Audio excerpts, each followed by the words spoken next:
Hello and welcome to MySecurityTV and our Tech and Sec Weekly. My name's Chris Covage. I'm the editor with MySecurity Media. This is part of our Hack the Hacker Bugcrowd series. I'm joined today by Brandyn Murtagh. They're in Brighton in the UK, bug bounty hunter and pen tester. And for the first time, Josh Horin up in Brisbane, a senior enterprise pre-sales engineer with Bugcrowd. Gents, thanks for joining us. Thank you very much. Thank you for inviting me. Yeah, great. And look, it's been good to get you two together. Josh, first time with us as well. We'll start with Brandyn, Hack the Hacker series. Naturally, we'll start with you. A bit about your background and what you're currently doing. We may even start with that. Any current projects that you've got on at the moment? And I think we're going to touch in on your web apps and AI approaches. Yeah, sure. So in terms of, I'll start with the current projects. I'm running some private engagements on a freelance basis for some AI customers that have reached out to me. Some really advanced AI tooling, AI platforms. Very, very good to see cyber security related products as well, which is very interesting to me. And I'll touch a bit upon that in a minute. And yeah, I'm currently looking at some interesting targets for bug bounty. I'm currently in a private event, which I can't talk too much about either. But all in all, very, very busy. Lots going on. And in terms of experience, I've been in cybersecurity since I was 16, so over 10 years now. Right. And during that time, I started off in more of a blue team capacity. So rather than being on the offensive side, it was very much in the SOC, detecting, implementing controls, and basically stopping threat actors and detecting threat actors rather than doing the threat acting, which was quite a good basis. And then when I was about 19, 20, I switched over full-time into an offensive capability, and I've been pen testing ever since, and shortly moved into AppSec and then went freelance. Were you blue teaming as in like an intern, were you? Or before 19, you were blue teaming? Yeah, crazy, right? When you say it out loud. So I started off in an apprenticeship, and the apprenticeship started off as traditional sysadmin, firewall configuration, IDS, IPS, and then I moved into an actual dedicated blue team SOC role. So originally it was an apprenticeship. I dropped out of college after, I think it was 3 days, and was very determined and hell-bent to craft my own path, and I did through an apprenticeship. Interesting. Our last episode, he finished his degree, but he's never used it. He's been full-time bug bounty. So it's an interesting one. You lasted for 3 days. Josh, we might come to you in terms of your current role. And sure. You've been doing pen testing in the background too as well. Yeah, that's right. So I work at Bugcrowd it's kind of like a technical sales type role where I work with the actual salespeople, but more of a technical advisor. So in other companies, they call them solutions engineers or sales engineers. There's all sorts of names for them, but they're very common in tech companies. And it's something that I don't tell you about at university. But it's a very good career that you can get into, and something I recommend all people get into if they've got a technical background or a sales background or a bit of both, like myself. Very fun, very dynamic role. You get to be like hands-on tools and deal with all the fun tech stuff, but you also get to do all the fun sales stuff, like go traveling and wine and dine customers and things like that. So it's a really good blend. Yeah. Is it scoping as well? Like costing the project up? You need to be that pre-sales so they know what they're getting exactly. themselves in for. Yeah, kind of keeping the account executives in line so they're not just selling everything that can't be delivered. And as a pen tester, Brandyn, you probably know all about that, where something might be completely underscoped or something sold where you look at it and you're just like, what are we meant to do here? What is the point of this? Like, what if they bloody salespeople, but yeah, I'm kind of like that bridge between operations and sales where everything runs smoothly.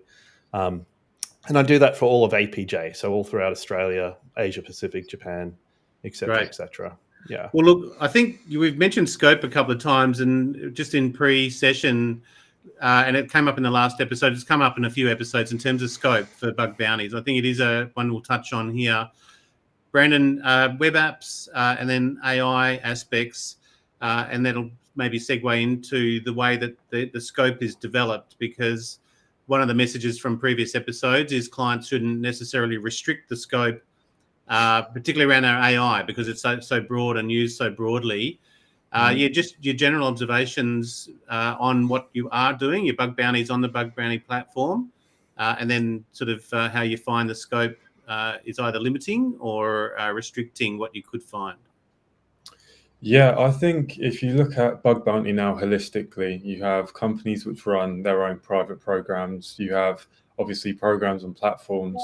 And when you get more established on these platforms, there's usually some more exclusive programs like verified people or people of a certain signal.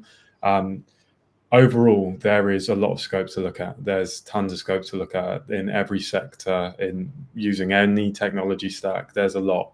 And we're sort of now in 2025, we're at the stage now where companies are mature enough to sort of understand bug bounty and really get a grasp on it and utilize it properly.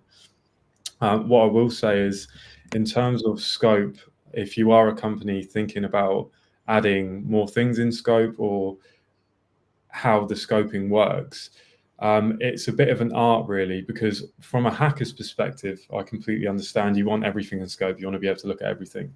Yeah. However, from a program perspective, you need to do it properly, because if you just add everything in scope, what you'll probably find is your bug bounty budget will get depleted almost immediately. And then your whole program won't be managed effectively because you'll have hackers which aren't paid. You'll have a massive backlog of additional bugs to pay. And then you'll overload teams of things to fix, and you can pretty much ruin your entire security culture quite quickly. And any sort of rep you had with your devs or your AppSec team will probably go straight out the window. So I've been on both sides of the fence where I have managed bug bounty programs, I've triaged bug bounty programs, and I've also hacked on bug bounty programs. So I can see it from all perspectives where it can go wrong and how to properly do it. Whereas sometimes I feel like that isn't properly understood in the community.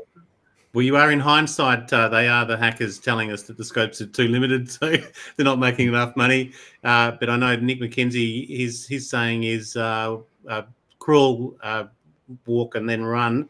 Josh, developing up scopes for clients, and versus, I won't call it, well, maybe traditional security approaches versus sort of the emerging AI aspects and AI agents, and how that may be changing the scope. But yeah, general observations around scope and scope setting.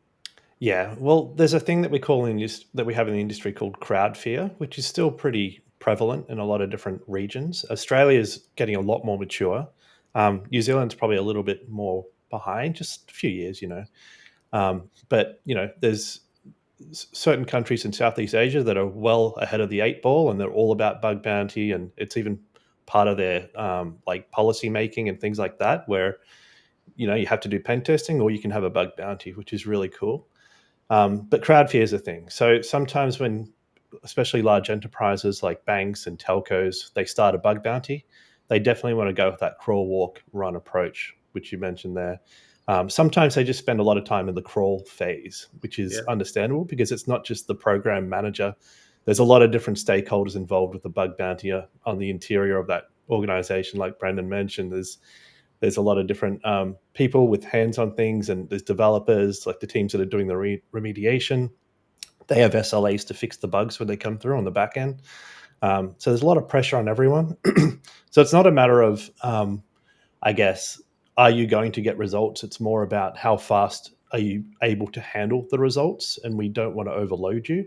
Even though we have a very seasoned engineered triage system, which will filter out all the noise, there's still bound to be a lot of things come through that they're just going to create light bulb moments in your teams. You're just going to go, wow, why didn't our pen testers pick that up? Or that's a different way of looking at things. Let's dig into that. That's really cool. Maybe we need to educate our development teams a little bit more on secure coding practices.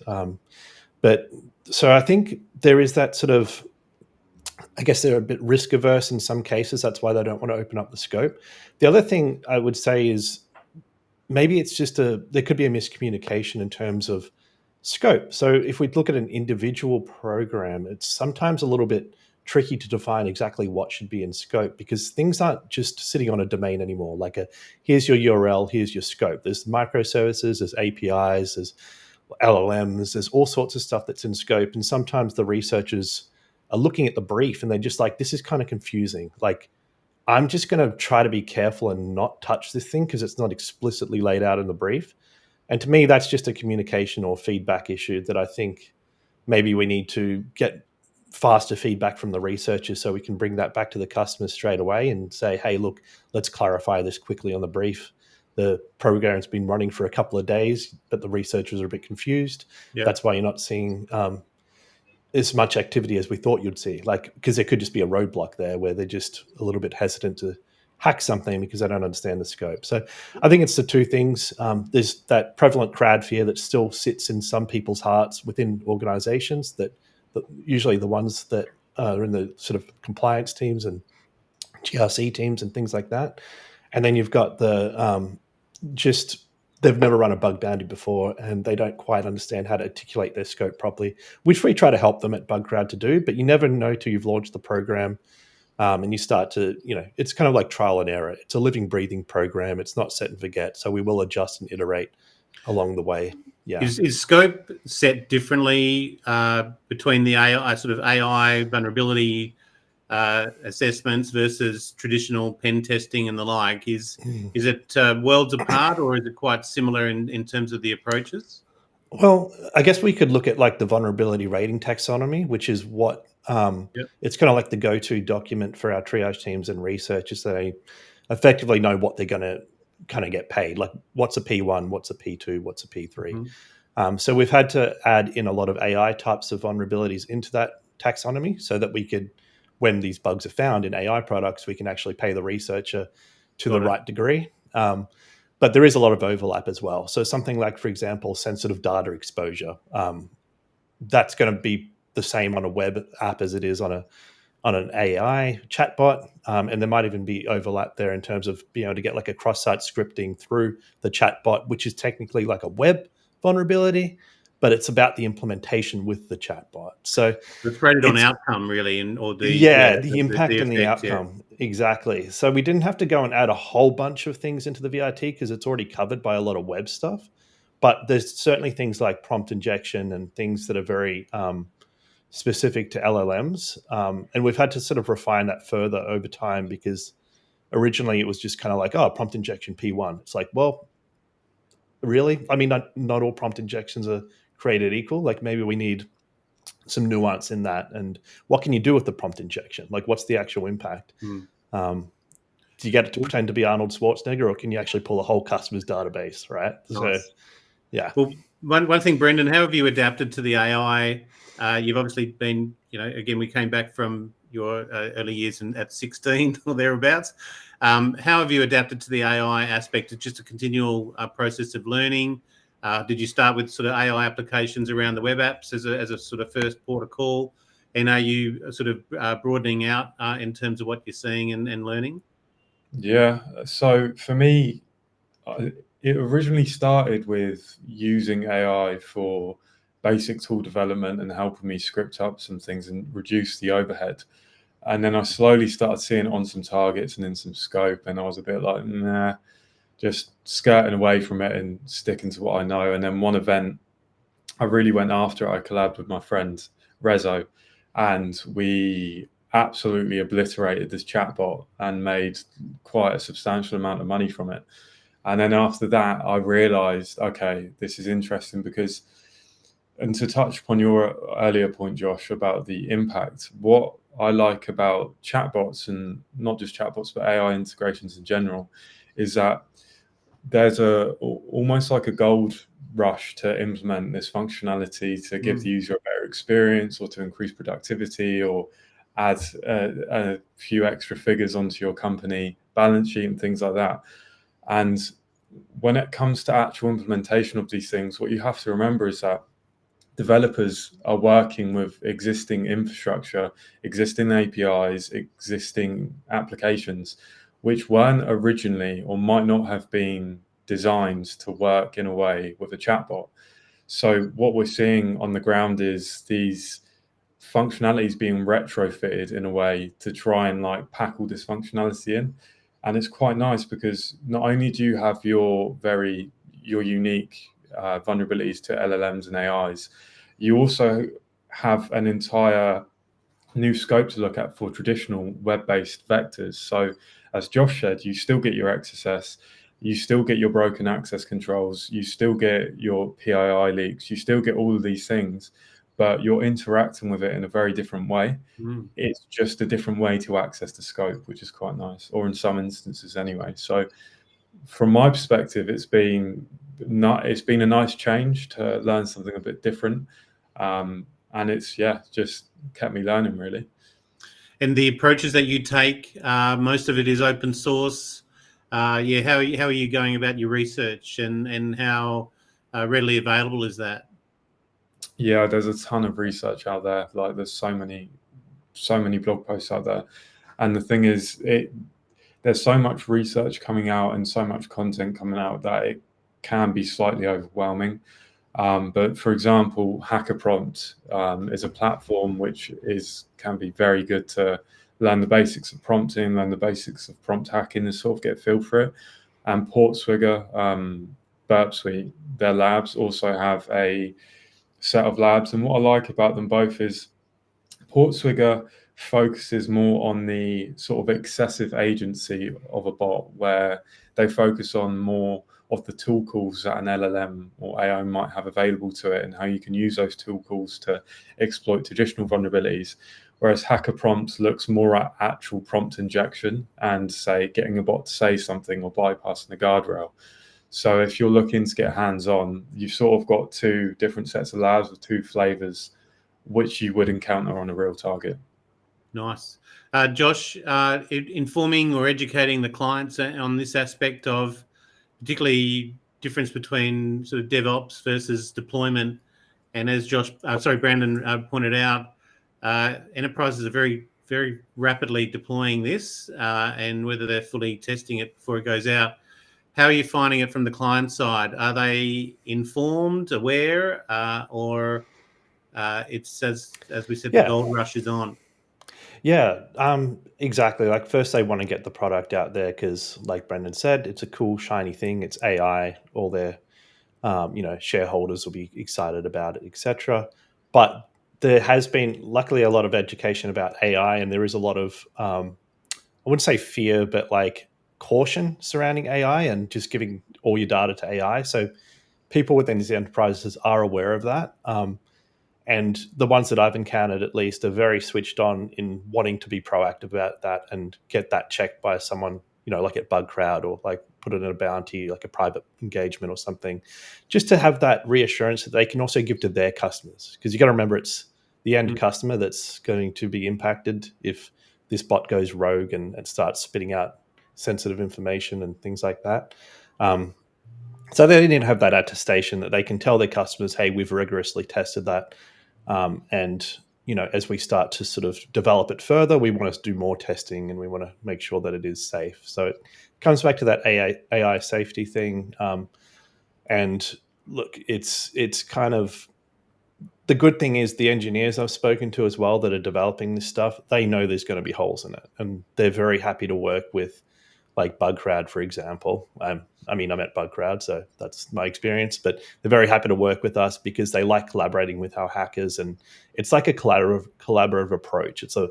It's not us versus them. It's all of us joining together against the malicious actors. So it's a team effort. Well, I was going to say that it opens the door to allow them to deploy earlier, right? If they're almost testing during deployment, rather than fully testing prior to. Do you find that allows them to go to market a bit earlier? Absolutely, especially considering how fast our platform works in spinning up these engagements and getting hackers on board.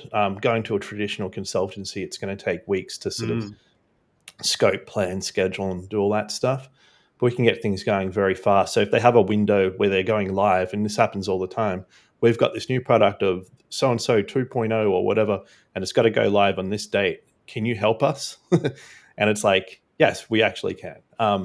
So it's and then further to the right of the development process. So once you're actually in prod, then there's that continuous testing. You need to make sure that any pushes that are going out there, any updates, patches, they're getting continuously tested.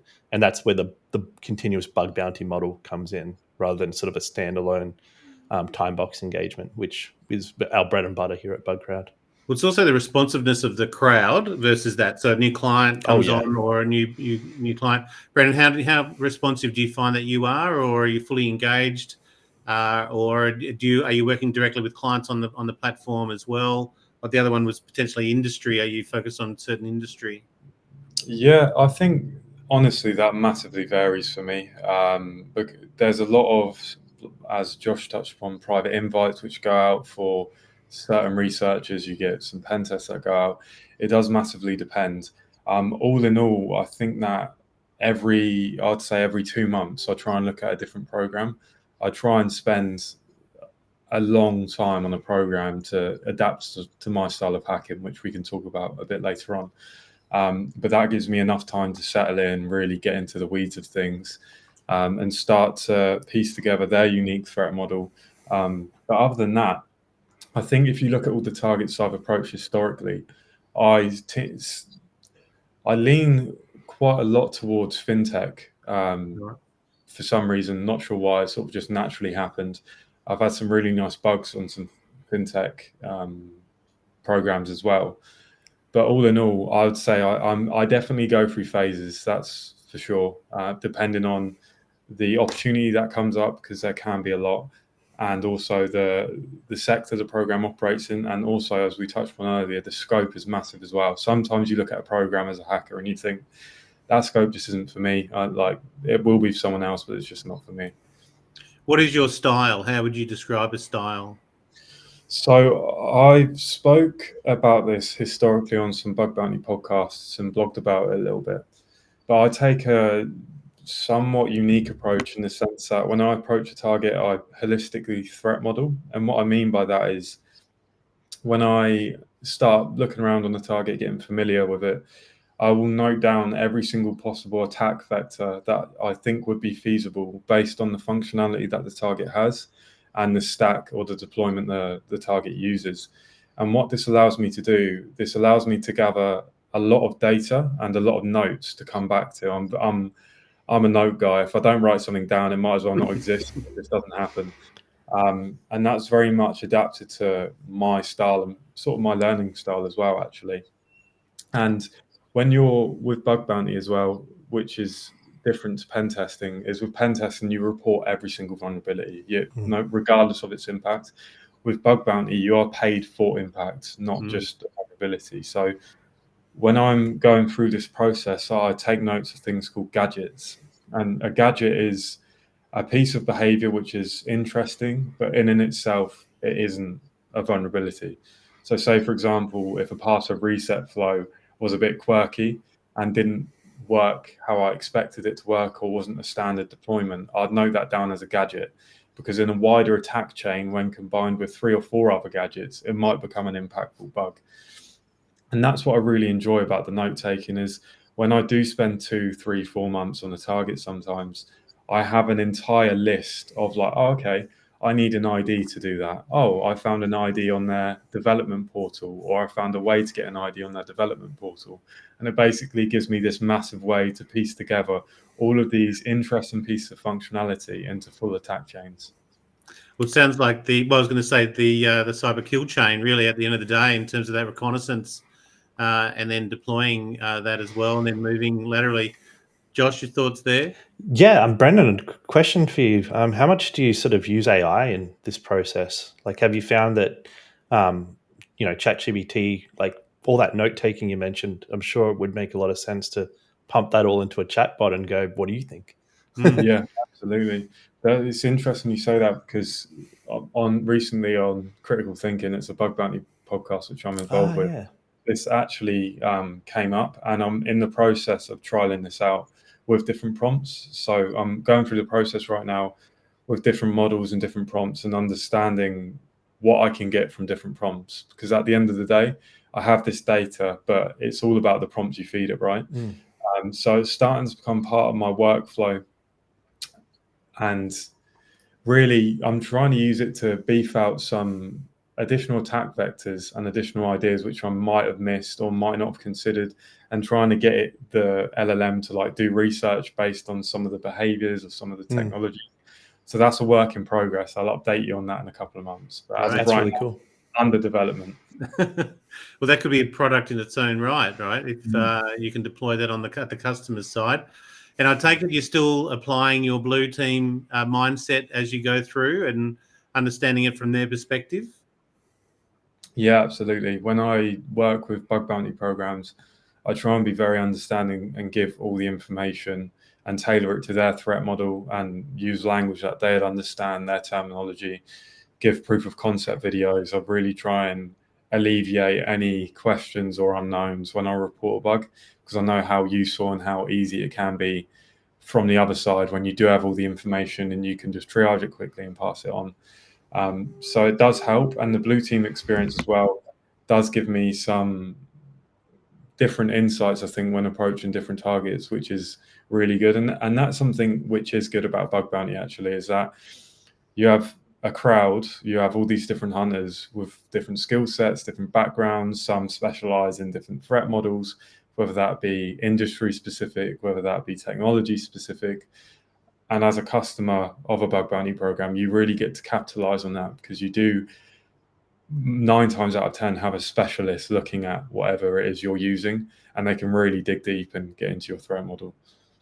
And Josh, I suppose the last one within the region, well, maybe even back to Brandon as well, but the international flavour, here we are in Australia talking to Brandon in the UK. That international flavour, as Brandon mentioned, those different skill sets can be grabbed from all over the world, and this technology is global in its own right. Not just that, but it's a meritocracy. You're all competing, you're all incentivized, and you're competing against each other to find a bug before the other person finds it. When you compare that to, not a knock on any pen testing or anything like that, because I myself have background in pen testing. It definitely has its place in industry, and Bugcrowd does a ton of pen testing. But the model, just if you think about it, it's the numbers game. Like, I don't know, 500 researchers versus one pen tester. And not only are these researchers got the numbers, but they're incentivized. If they find a P1, they get paid like $2,000 or something. So like they only get paid if they find something. So naturally, they're going to be hunting very hard. I mean, I know some researchers, for example, someone he grew up in like a small village in India and fed his whole family just on bug bounty earnings. He later he got employed by Bugcrowd, which is really cool.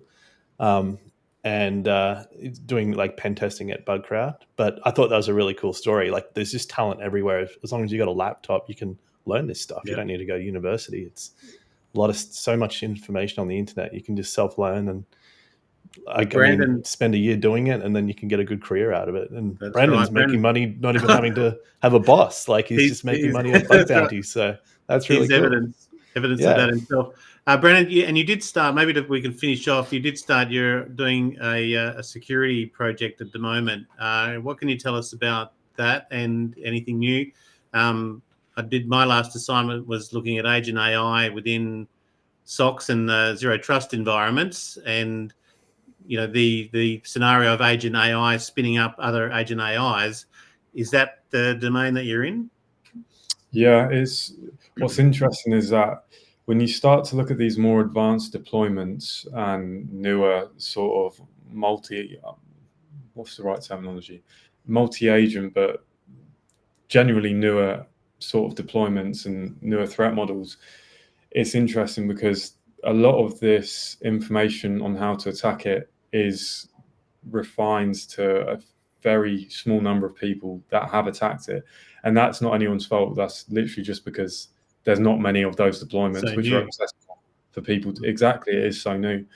So I'm having a lot of fun on that front and really getting into the weeds. And one thing that has helped me a lot is actually building some like minor AI and agent deployments myself and understanding every step of the way from how it's built compared to how to hack it. And I think if anyone listening to this is looking into maybe how to hack AI or just general hacking, having that understanding of how it's built and flipping it on its head and taking the reverse mindset of, okay, how could this be broken if I'm looking at it from the other end? And if my input is here, how could I break something further downstream?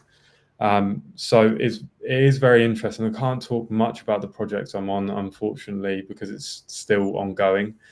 But what I will say is there's going to be a lot more very, very interesting opportunities coming up if you are specializing in AI hacking and these newer deployments, because companies are rushing and trying to implement some of these things, and there's not really the pool of people when you compare to a very traditional skill set such as web app testing or mobile testing isn't as big. The other one is, as you mentioned, you're training or creating or developing a new AI to understand the vulnerabilities. That AI and both of these on both sides will continue to learn. And so eventually you may even not have a human in the loop where these the AI will understand. I'll maybe finish off with that. Is that where we're actually heading, gents? Is where there may not be a human in the loop, and the AIs will understand the vulnerabilities of the next iteration of whatever that deployment is? Josh, do you want to start? The way I see it is like it's just a new tool to use. So like I think there's always going to be room for hackers thinking creatively, hacking things, thinking like that human creativity. It's AI just introduces a whole new tool set for them to effectively do that better. So I see it as augmentation. Just like many things, just like the internet became augmentation, just like the car became augmentation for transport. Like it just improves what you're already doing and lets you do it better, and maybe takes some of the grunt work away and lets you focus on more interesting things yourself as the human involved. But yeah, what do you think, Brandyn? Yeah, I think it's interesting because right now we're still at a point where things are evolving so rapidly and costs are dropping so quickly. Context windows are getting much, much bigger, a lot quicker. I think that down the line, that is eventually going to happen where you have some level of capability, which is autonomous, which can go out and do these things. But as Josh touched upon, I think the value is, and I know a few people that are working on this, is where you have say an autonomous AI bot. Some already exist. We've probably all heard of Expo, for example, and there's many, many others being created now. But from a bug bounty specific perspective anyway, is where you have a hack bot which you've prompted for sort of your own flavor for what you look for, and it will go out and find you leads, and it'll be like a lead generator, and it will eliminate parts of the overall hacking process to enable people to focus just on certain parts of the hacking process which are high ROI and pay off. So for example, that might look like, okay, wake up in the morning, check the bounty bot, and we've got 3 leads, 2 for XSS, 1 for SSRF, and then you understand why it was a potential lead, and then you spend time trying to exploit it. And I feel like that would be a massive productivity boost. But it's hard to say, but ultimately I think that the autonomous hackbots overall will start rising and become more advanced. Like right now, they can do some quite lower hanging fruit, and Expo has even proved that there is some more advanced capabilities available. But I feel like the real value is going to be in the augmentation with human in the loop. Nice. Well, look, gents, it's a fascinating area. You've got both fascinating roles in your own right. But we'll close off this session with that. Brandyn Murtagh, bug bounty hunter and pen tester there in Brighton, the UK. Brandyn, thanks very much for joining us. And Josh Horin, the senior enterprise pre-sales engineer with Bugcrowd, joining me in Australia on East Coast there in Brisbane. Gents, thank you very much. That's our Hack the Hacker series on our Tech and Sec Weekly. And enjoy the rest of your day. Thanks, gents. Thank you very much. Thank you.